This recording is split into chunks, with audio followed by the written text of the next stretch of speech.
Number 3, सनातनी वो है जो कभी जीव हिंसा ना करे। मांस को छूना व खाना हिंदुत्व के खिलाफ है।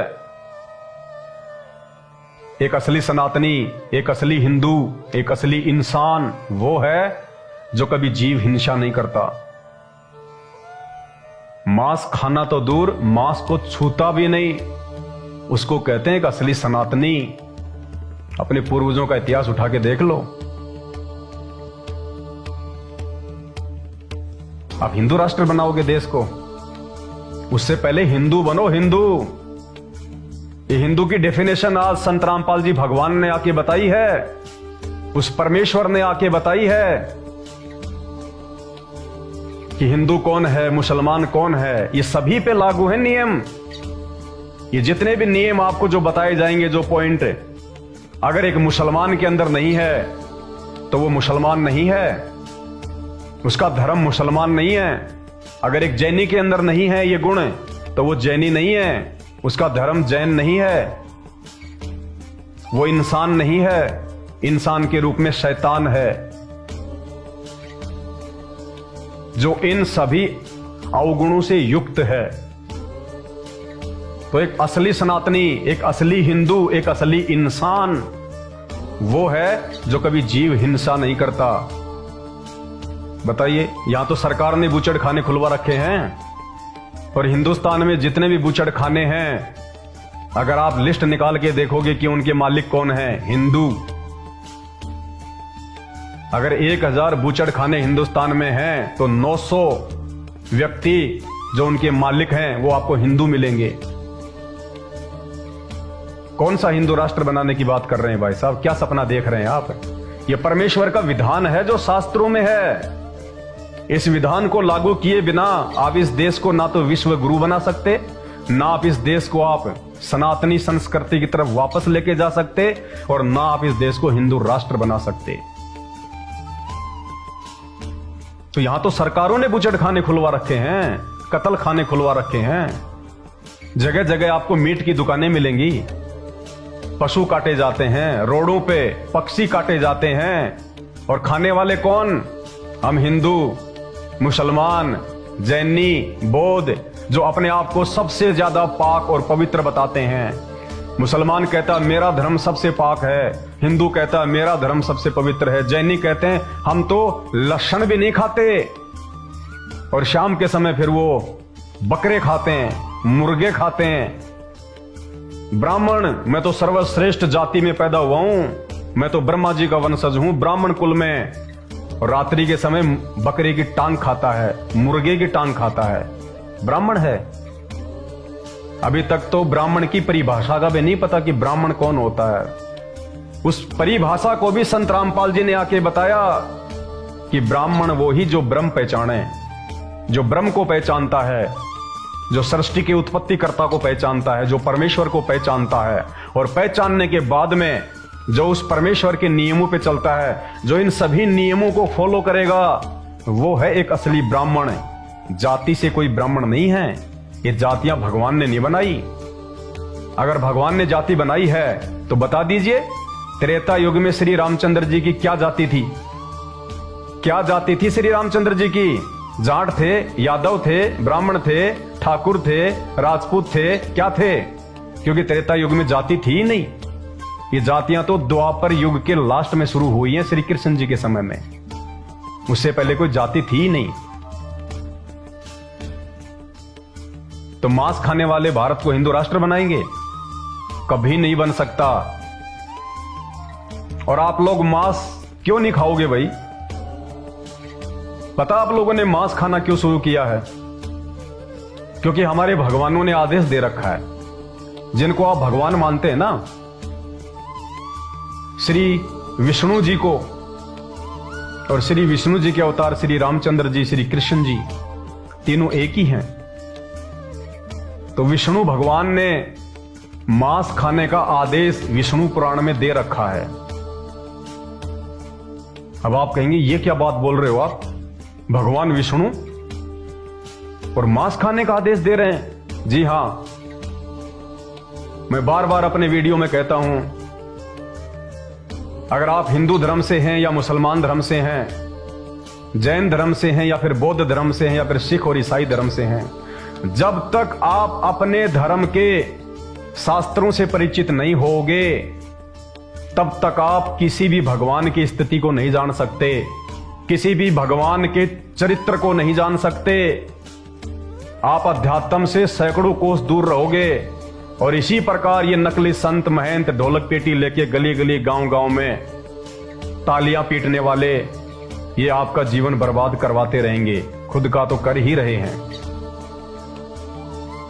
विष्णु पुराण 18 पुराणों में से एक है विष्णु पुराण। वेद व्यास जी के पिताजी थे पाराशर ऋषि जी, जिन्होंने विष्णु पुराण की रचना की।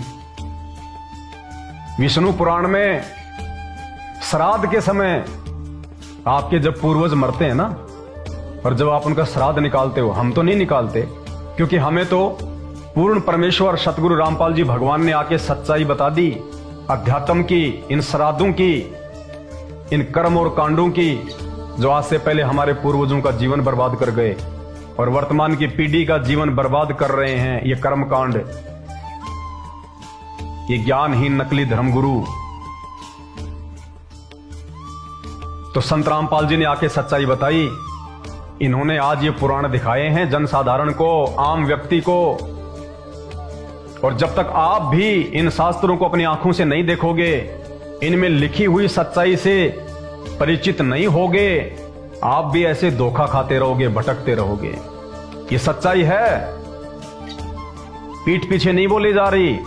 संत रामपाल जी तो 1994 से इंटरनेशनल टीवी चैनलों पे, साधना टीवी चैनल और श्रद्धा टीवी चैनल, आस्था टीवी चैनल पे दिखा रहे हैं 1994 से।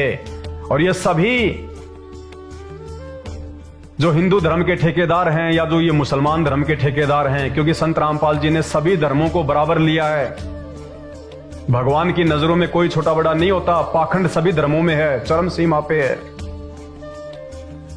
मुसलमान धर्म के पैगंबर हजरत मोहम्मद ने कभी मांस नहीं खाया।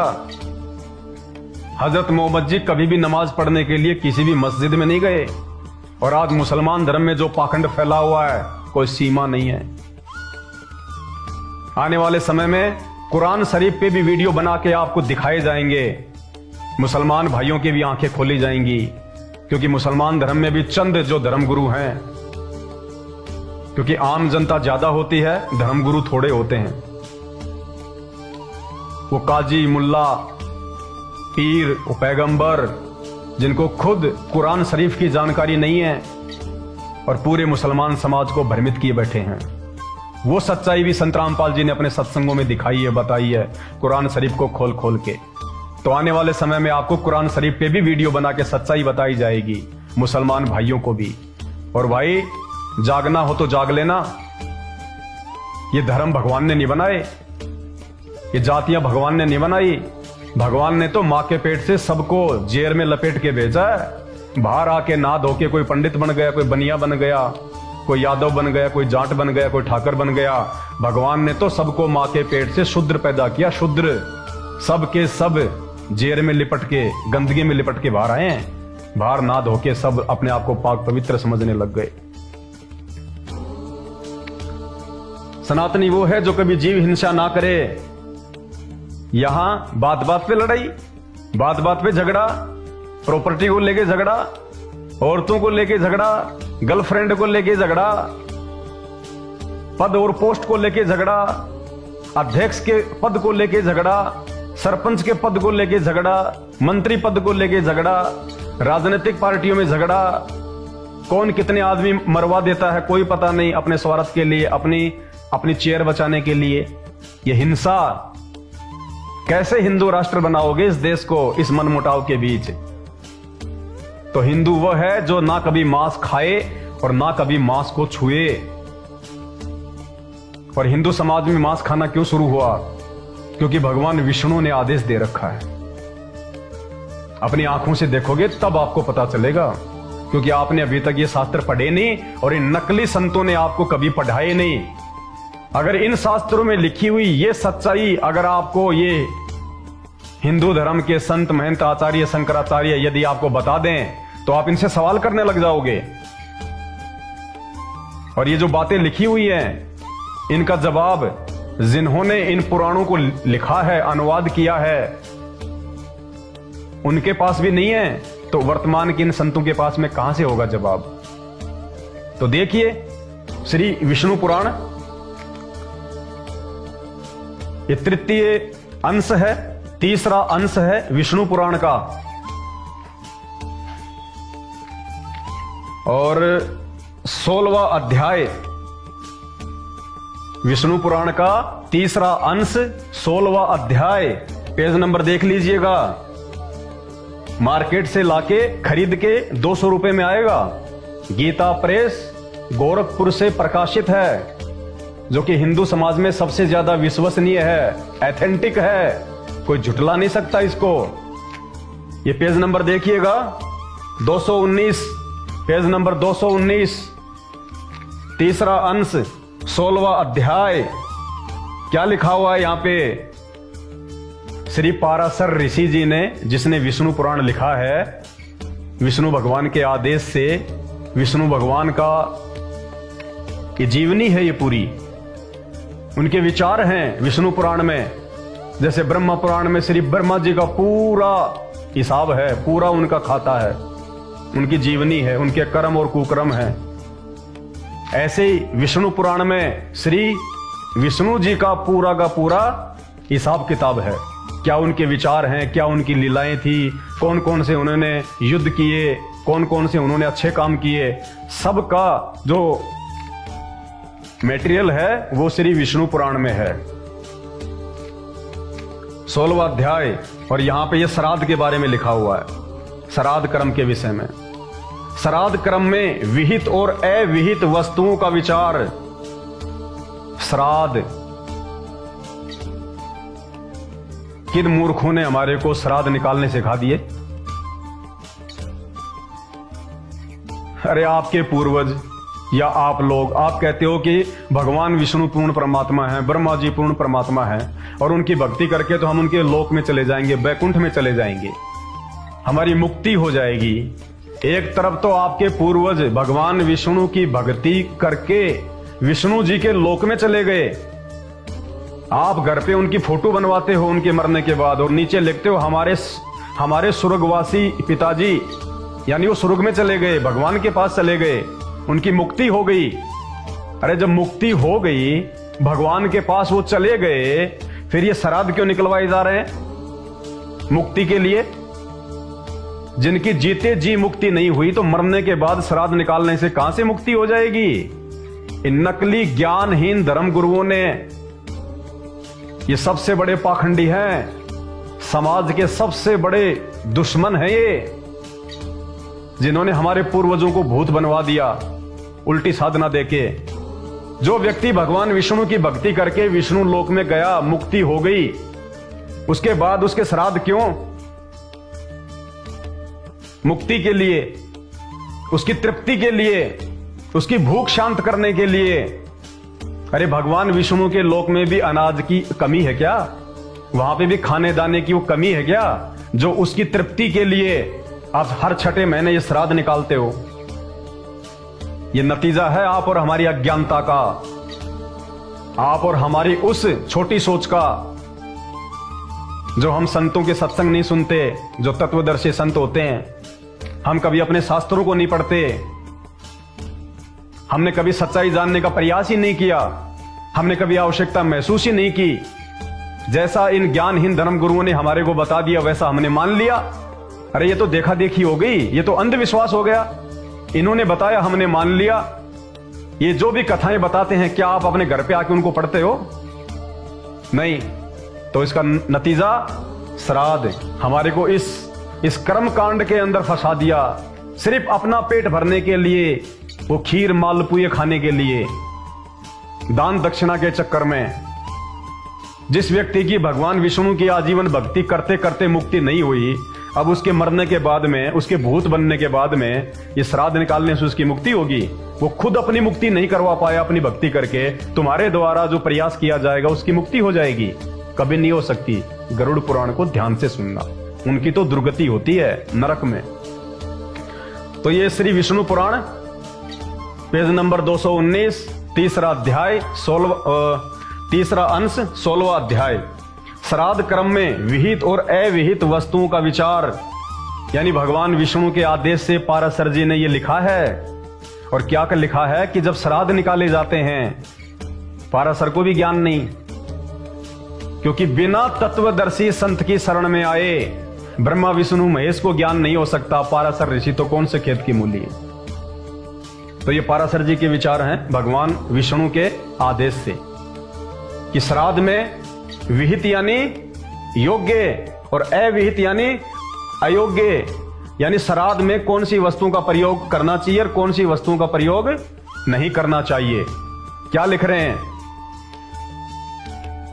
और वो बोले हवि, हवि यानी हवन सामग्री, हवि यानी हवन सामग्री, मत्स्य मछली, सशक खरगोश, इसमें आगे लिखा हुआ हिंदी में भी, कोष्टक में भी, मैंने नहीं लिखा, संत रामपाल जी ने नहीं लिखा है, श्री पाराशर ऋषि जी ने लिखा है हजारों वर्ष पहले मूल संस्कृत में। ये देखिए, ये मूल संस्कृत है इसकी, और श्री जय दयाल गोविंदका जी ने वर्तमान में इसका हिंदी में अनुवाद किया है जैसी ये संस्कृत है। इसमें कोई फेरबदल नहीं हो सकती। कोई ये सोचे कि इनमें कोई मिलावट कर दी होगी, मूल संस्कृत में कहीं कोई मिलावट नहीं है किसी भी धर्म ग्रंथ में। अनुवादकों ने जरूर अपने अपने हिसाब से उनका जो अनुवाद है वो उल्टा सीधा किया है, लेकिन यहां जो अनुवाद जय दयाल गोविंदका जी ने किया है मूल संस्कृत के अनुसार ही किया है, जो बिल्कुल एक्यूरेट है। और वो बोले हवि यानी हवन सामग्री, मत्स्य मछली, सशक खरगोश, नकुल, नेवला, शुकर, सुअर, छाग, ये एक पौधा है। कस्तूरिया हिरण, जिस हिरण की नाभि में कस्तूरी होती, हिरण। कृष्ण मृग, काला हिरण। गौवे, गाय, कौन सी गाय? वन गाय, नील गाय, जो नील गाय होती है ना, जंगल में रहती है, जो खेतों में रहती है, नील गाय। और मेष, मेष यानी भेड़, और भेड़ के मांसों से तथा गौवे यानी गाय के दूध और घी आदि से पितृगण क्रमशः एक एक मास यानी महीना, एक एक महीना अधिक तृप्ति का लाभ करते हैं। ये भगवान विष्णु का आदेश है हम हिंदुओं के लिए, जो अपने आप को हिंदू कहते हैं। श्री पाराशर ऋषि वेदव्यास जी के पूज्य पिताजी ने ये लिखा है। और क्या लिख रहे हैं पाराशर ऋषि जी हिंदू समाज के लिए? हमें क्या आदेश दे रहे हैं हिंदुओं को कि श्राद्ध में अपने पूर्वजों की तृप्ति के लिए तुमने क्या क्या भोजन बनाना चाहिए, क्या क्या बनाना चाहिए? हवन सामग्री,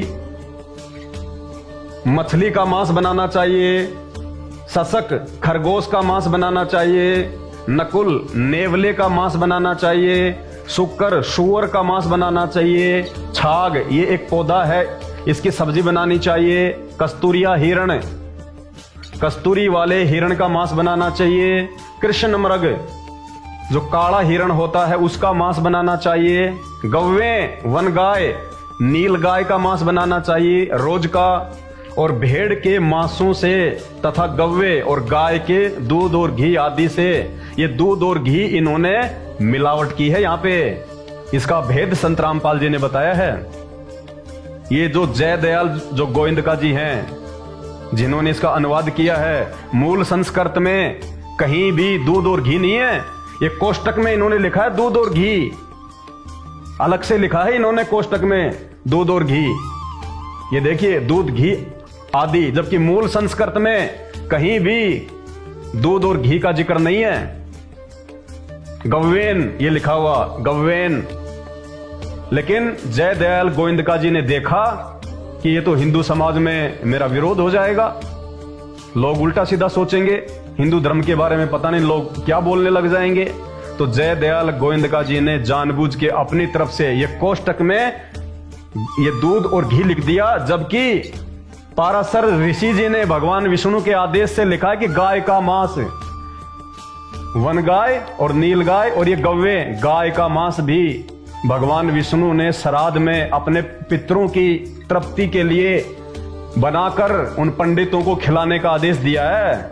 ये तुम्हारी आंखों के सामने है। सांच को आंच नहीं, हाथ कंगन को आरसी क्या, पढ़े लिखे को फारसी क्या। और उसके बाद भी यदि कोई कहता है कि नहीं, तो उसको तो मोतियाबिंद का रोग हो रहा है। आंखें स्वस्थ लेकिन दिखाई कुछ भी नहीं देता। ये हकीकत है जो संत रामपाल जी ने बताई, आज इस परमेश्वर ने आके बताई है। क्योंकि इन शास्त्रों में लिखी गई वास्तविक जानकारी को केवल परमात्मा बता सकता है। ये नकली संत संस्कृत के ज्ञाता नहीं बता सकते। तो क्या कह रहे हैं?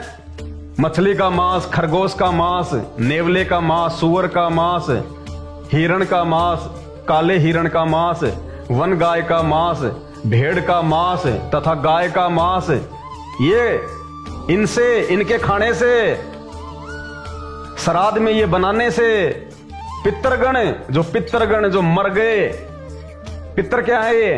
प्रेत, भूत। श्राद्ध किसके निकाले जाते हैं? पंडित कहते हैं ना कि उनकी मुक्ति हो जाएगी। मुक्ति उनकी कौन सी योनि से होगी? प्रेत योनि से। भूत बने फिर रहे हैं वो। ये साफ साफ लिखा हुआ यहां पे।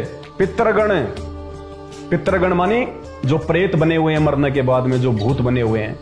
अरे अगर वो भगवान के लोक में हैं, सकुशल रह रहे हैं, भगवान के बैकुंठ में हैं, तो उनके श्राद्ध निकाल के मुक्ति किसकी करा रहे हो भाई? तो ये शास्त्र बताएंगे आपको कि पितरगण यानी वो प्रेत बने हुए हैं जिनके आप श्राद्ध निकाल रहे हो, जिनके पंडित श्राद्ध निकलवाते हैं उनकी मुक्ति के लिए। तो जो पितरगण हैं, जो प्रेत बने हुए हैं, वो कर्म से एक एक मास यानी एक एक महीना अधिक तृप्ति लाभ करते हैं। यानी नॉर्मल जो तुम खाना बनाते हो ना श्राद्ध में, खीर, पूड़ी, सब्जी, हलवा, कहते हैं उसके बजाय अगर इन जानवरों का मांस बना के श्राद्ध में और यदि खाया जाए और उन पंडितों को खिलाया जाए, तो तुम्हारे जो पितरगण होते हैं ना, वो एक एक महीना ज्यादा तृप्ति महसूस करेंगे, तृप्ति अनुभव करेंगे। हाथ कंगन को आरसी क्या, पढ़े लिखे को फारसी क्या। कैसे आप इस देश को हिंदू राष्ट्र बनाओगे? मेरे हिंदू भाइयों, पहले आप हिंदू तो बन जाओ, पहले आप तो जागो। आप किस दिशा में जा रहे हो? आप क्या कर रहे हो? शास्त्रों में क्या लिखा हुआ है और हम क्या कर रहे हैं? भगवान विष्णु ने तो श्राद्धों में मांस पकाने और खाने का आदेश दे रखा है, और तुम लोग खाली खीर में काम निकाल देते हो। तुम तो भगवान का आदेश भी नहीं मान रहे। तुम काहे के भगवान विष्णु के भगत हो? तुम काहे श्री रामचंद्र जी के भगत हो भाई? भगवान ने तो अपना आदेश दिया है श्राद्ध में मांस पका के खाने का, इन पंडितों को खिलाने का, और तुम खाली खीर में काम निकाल रहे हो। जो भगवान का आदेश नहीं मानता वो भगत नहीं होता। और फिर काहे का तुम हिंदू राष्ट्र बनाओगे भाई? और देखिए आगे, जो पितरगण हैं, ये मांस खाने के बाद क्रम से एक एक महीना अधिक तृप्ति लाभ करते हैं, खुश हो जाते हैं कि हमारे बच्चों ने तो मांस खिला दिया पंडित जी के माध्यम से, पंडित जी ने मांस खा लिया, बस हमारी तृप्ति हो गई। और वारणीगस पक्षी के मांस से सदा तृप्त रहते हैं। एक पक्षी है कोई, वार्दिरणस, कहते हैं उसका मांस भी जब खा लेंगे ये पंडित लोग श्राद्ध में, तो कहते हैं देव हमारे जो होते हैं, जो पितर, वो तृप्त हो जाएंगे। आगे देखिए, इतना ही नहीं, हे नरेश्वर, नरों में ईश्वर,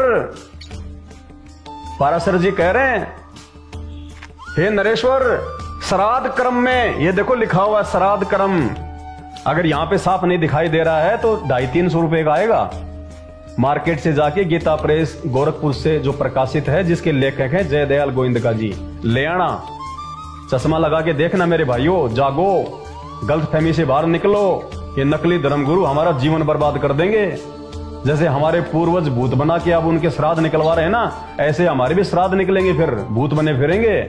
और कहते हैं भूत की योनि बहुत लंबी होती है, 250-300 साल तक भूत बनता है। बहुत भूत की योनि सबसे ज्यादा दुखी योनि होती है। हे नरेश्वर, श्राद्ध क्रम में गेंडे का मांस, ओहो, गेंडे को भी नहीं छोड़ा। बेचारे गेंडे ने किसका क्या बिगाड़ दिया भाई है?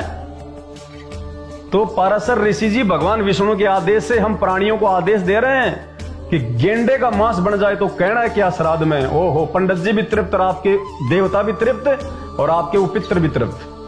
गेंडे तक का मांस श्राद्ध में खाने का और पकाने का आदेश है। हिंदू राष्ट्र बनाएंगे। हे नरेश्वर, श्राद्ध कर्म में गेंडे का मांस, काल साक, ये जल के अंदर पैदा होने वाला एक पौधा है काल साक, और मधु के दो अर्थ होते हैं, एक होता है शराब, एक होता है शहद। लेखक ने यहां पे शहद लिख दिया ताकि हिंदू समाज में कोई मेरी बेइज्जती ना करे, कोई मुझे उल्टा सीधा ना बोले। जबकि मधु का, अरे जहां मांस खाने का आदेश है तो क्या मधु पीने का आदेश नहीं होगा, शराब पीने का आदेश नहीं होगा? ये आपकी आंखों के सामने है, अगर आंखें आपकी खुल जाएं तो। ये सारे का सारा जो वृत्तांत है, सारा का सारा जो ज्ञान है, संत रामपाल जी ने ये सारा बता के और दिखा के तो समाज की आंखें खोली हैं, हमारे जैसे लोगों की आंखें खोली हैं। ये पढ़ाई लिखाई का यही तो एकमात्र फायदा है। अरे आज से 100 साल पहले पढ़ाई लिखाई नहीं थी, आम व्यक्ति को पढ़ने का अधिकार भी नहीं था।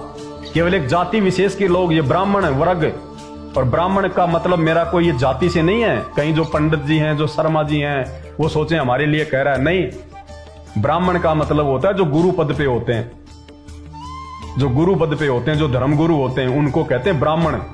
वो चाहे चमार जाति से है, वो चाहे यादव जाति से, जो समाज का आध्यात्मिक मार्गदर्शन करता है उसको कहते हैं ब्राह्मण।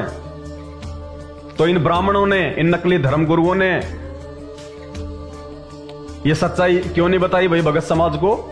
जब ये विष्णु पुराण की कथा करते हैं तो ये चीज आपको खोल के क्यों नहीं बताते? क्योंकि फिर आप उनसे सवाल करोगे तो उसके पास जवाब नहीं है, क्योंकि इसके लेखक के पास ही जवाब नहीं है। लेखक नीचे अंडरलाइन में क्या लिख रहा है? मधु अत्यंत प्रशस्त और अत्यंत तृप्तिदायक है। आनंद ही आ जाएगा अगर मधु और मिल जाए। अब देखिएगा, जो इसके अनुवादक हैं जयदयाल जी, जिन्होंने विष्णु पुराण का संस्कृत से हिंदी में अनुवाद किया है, जैसा इन श्लोकों में लिखा हुआ है। तो जयदयाल गोविंदका जी ने जब देखा कि यार इसमें तो श्राद्ध में मांस खाने का आदेश है, शराब पीने का आदेश है, गेंडे का मांस पकाने का आदेश है, किसी को छोड़ा ही नहीं, तो भगवान विष्णु ने ये क्यों लिख दिया? तो सर चकरा गया अनुवादकर्ता का, और अनुवादकर्ता को मजबूरी में नीचे लिखना पड़ा। क्या लिख रहे हैं? इन 3 श्लोकों का मूल के अनुसार अनुवाद कर दिया गया है। कि भैया मेरी गलती नहीं है, मैंने तो मूल संस्कृत के अनुसार इन तीनों जो ये श्लोक हैं, मैंने तो इनका अनुवाद ऐसे का ऐसा कर दिया, जो जो खाने और पीने का इसमें आदेश दिया भगवान ने। मेरी गलती नहीं है, मेरे को दोष मत देना। इन 3 श्लोकों का मूल के अनुसार अनुवाद कर दिया गया है। आगे क्या कह रहे हैं? समझ में नहीं आता। जयदयाल जी कह रहे हैं कि समझ में नहीं आता कि इस व्यवस्था का क्या रीजन है। यानी श्राद्ध कर्म में गेंडे का, हिरण का, भेड़ का, गाय का मांस पकाने का क्या मतलब है, समझ में नहीं आ रहा। तो मेरे भोले भाइयों, विचार करो। आप जयदयाल गोविंदका, जिन्होंने मूल संस्कृत का हिंदी में अनुवाद किया और जिसकी लाखों करोड़ों कॉपियां समाज में, घर घर में, जिस विष्णु पुराण को जो श्री जयदयाल जी ने अनुवाद करके दिया है, उसके आधार से आजकल ये पंडित लोग टीवी चैनलों पे बैठ बैठ के विष्णु पुराण की कथा करते हैं। अरे जब जयदयाल गोविंदका जी भी चक्कर में पड़ गए, उनकी भी बुद्धि हिल गई, तो इन नकली संतों को, ये टीवी चैनलों पे 10-20 लाख रुपए जनता से हड़पने वालों को कहां से समझ में आ जाएगा इन शास्त्रों का रहस्य? कहां से समझ में आ जाएगा? इसको समझाने के लिए आज धरती पे वो पूर्ण परमात्मा, देवों का देव महादेव, शंकर जी महादेव नहीं है। शंकर जी से ऊपर तो बहुत सारे महादेव हैं। आने वाले दिनों में आपको शिव पुराण से बताएंगे। ये तो बहुत छोटे स्तर के भगवान हैं, इनसे ऊपर तो बहुत हैं। क्योंकि हम तो अपरिचित है ना, शास्त्र तो हम पढ़ते नहीं कभी, और अगर कोई संत पढ़ाता है तो उसको हम लोग पाखंडी कह देते हैं। तो इसका अनुवाद यथार्थ रूप में केवल तत्वदर्शी संत ही कर सकता है। श्री कृष्ण जी ने गीता जी का ज्ञान देते समय महाभारत के युद्ध में, कुरुक्षेत्र के मैदान में, द्वापर युग के अंत में, श्री कृष्ण जी ने अर्जुन जी को क्या कहा कि अर्जुन, मैं जो तुझे आध्यात्मिक की जो बात बता रहा हूं ना, ये सारी बातें, वो कहते हैं मुझे भी पूरा पूरा ज्ञान नहीं है, और अगर तुझे अध्यात्म का पूरा ज्ञान प्राप्त करना है तो तू किसी तत्वदर्शी संत की खोज कर ले। वो तत्वदर्शी संत तुझे अध्यात्म की सही सही जानकारी बताएगा। तो आज इस धरती पे वो तत्वदर्शी संत रामपाल जी भगवान है, जिन्होंने इन सभी 18 पुराणों की, 6 शास्त्रों की, 4 वेदों की, गीता, महाभारत, कुरान, पुराण, बाइबल, 6 शास्त्र और जितने भी संत महंत आचार्य हुए हैं, उन्होंने अपनी भक्ति अनुभव की जो पुस्तकें लिखी हैं, उन सबको निचोड़ के रख दिया। कुछ भी शेष नहीं रहा एक समझदार इंसान के लिए, समझने के लिए। तो संत रामपाल जी के सत्संग सुने बिना, संत रामपाल जी के विचारों को सुने बिना आप अपना मानव जीवन बर्बाद कर जाओगे। 84 लाख योनियों से नहीं बच सकते, फिर आपके भी श्राद्ध निकलने शुरू हो जाएंगे। ये हकीकत है। ना मेरा कोई स्वार्थ है आप लोगों को ये बातें बताने का, जो सत्य बातें, ये प्रमाण आपके सामने है। कोई माई का लाल दुनिया में इनको कोई जो है वो झुठला नहीं सकता। घर घर में रखें, ये हर धर्मगुरु के पास में रखा है ये विष्णु पुराण, और आने वाले समय में आपको जो 18 पुराणों से और जो बताया जाएगा क्या सच्चाई है। तो ये सारी की सारी जो सच्चाई है ये केवल तत्वदर्शी संत बता सकता है। और जब तक मेरे भाई बहनों आप सृष्टि रचना से परिचित नहीं होगे, सृष्टि रचना मतलब पूरे संसार की रचना। संसार केवल ये धरती संसार नहीं है। आपको पता है ये सूरज है, ये कितना बड़ा है। ये तो साइंस भी अपनी पूरी खोजबीन करके हजारों वीडियो बना चुकी है। इस पृथ्वी से 2 लाख गुना बड़ा है सूरज, पृथ्वी से 2 लाख गुना बड़ा। और फिर वैज्ञानिक कहते हैं कि जब हम और ऊपर का अध्ययन करते हैं तो सूरज तो कुछ भी नहीं है, सूरज से भी लाखों लाखों गुना बड़े आकार के पिंड ब्रह्मांड और हैं। ये ब्रह्मा विष्णु महेश जी के लोक तो बहुत छोटे से हैं, स्वर्ग, पृथ्वी और ये पाताल। इसके अलावा बहुत लंबी चौड़ी सृष्टि है। ये तो बहुत छोटा सा विस्तार है ये ब्रह्मा विष्णु महेश जी का, जिसमें पृथ्वी, पाताल, स्वर्गलोक, 14 भवन, गोलोक, ध्रुवलोक, आपकी सप्तपुरी, दुर्गा जी का लोक, ये ब्रह्मलोक सारे आ जाते हैं। जो स्वर्गलोक है ना, जिसमें भगवान विष्णु रहते हैं स्वर्ग में, हमारी जो पृथ्वी है ना, ऐसी 49 करोड़ पृथ्वियां हैं इस पूरे ब्रह्मांड में। अकेले स्वर्ग में 5 करोड़ पृथ्वियां, इससे भी बड़ी बड़ी। अब आप कहोगे यार ये पागल तो नहीं हो गया। शुरू में जब हमने संत रामपाल जी का ज्ञान सुना ना, हमें भी ऐसा ही लगा था कि या तो हम मेंटल हैं जो इनके सत्संग सुन रहे हैं, या फिर ये संत जी मेंटल हैं। लेकिन जब अपनी आंखों से देखा इन शास्त्रों में, फिर सर पे हाथ मारे कि कहां सो रहे थे हम, काहे कि हम अपने आप को एजुकेटेड कह रहे हैं। Excuse me, what is your name, ये 4 शब्द अंग्रेजी के पढ़ लेने से हम एजुकेटेड हो गए। पहले जो लोग संस्कृत बोला करते थे बढ़ चढ़ के, आज से 50 साल पहले हम उनको एजुकेटेड माना करते थे।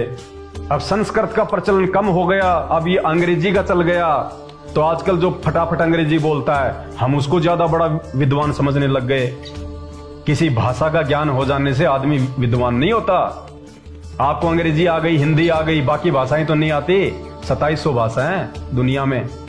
आपको 4 भाषा आती होंगी, 20 आती होंगी, आपको 100 भाषा आती होंगी ज्यादा से ज्यादा, बाकी 2600 भाषा और बच गई। तो आप विद्वान तो नहीं है ना। जिसको अंग्रेजी आती है उसको पंजाबी नहीं आती, जिसको पंजाबी आती है उसको उर्दू नहीं आती, जिसको उर्दू आती है उसको फारसी नहीं आती। तो काहे का विद्वान? तो भाषा का ज्ञान हो जाने से कोई विद्वान नहीं होता। असल में विद्वान वो है जो इन शास्त्रों का निष्कर्ष निकाल के और इनके अनुसार अपने जीवन को ढाले, इनके अनुसार अपना जीवन जिए, अपना आध्यात्मिक जीवन जिए, उसको कहते हैं विद्वान। जिसको अपने धर्मशास्त्रों की जानकारी नहीं है, जिसको ये नहीं पता कि मुझे शरीर किस लिए मिला है, खाने कमाने के लिए नहीं मिला। जानवर भी करते हैं ये काम, तो बच्चे पैदा करना, बच्चों का पालन पोषण करना, एक रोटी के टुकड़े के लिए सारा दिन भटकते रहना। इंसान भी पूरा जीवन रोटी के टुकड़े के लिए भटकता रहता है, और एक दिन वो जानवर मर जाता है, इंसान भी मर जाता है। क्या फायदा फिर? अगर जानवर की तरह आए और चले गए तो क्या फायदा फिर ये अनमोल मानव शरीर प्राप्त करने का जो भगवान ने दिया है। कहते माता पिता मिल जाएंगे 184 माही, पर सतगुरु की सेवा और भक्ति फेर मिलन की नाई। ये माँ बाप तो अगले जन्म में जब सुअर बनेंगे, हम गधे बनेंगे, हम कुत्ते बनेंगे, वहां भी मिल जाएंगे। लेकिन सुअर, गधे और कुत्ते के जीवन में ये सच्चा सतगुरु और ये आध्यात्मिक ज्ञान, भगवान और भक्ति और मुक्ति, ये उन अन्य योनियों में नहीं मिल सकती। इसलिए इस मानव शरीर को सबसे ज्यादा प्रधानता दी गई है, क्योंकि ये समझ सकता है। कोई समझाए तो, जानवर नहीं समझ सकता। आप चाहे कितना उसको गीता पढ़ाओ, कितना आप उसको शास्त्र पढ़ाओ, वो नहीं समझ सकता।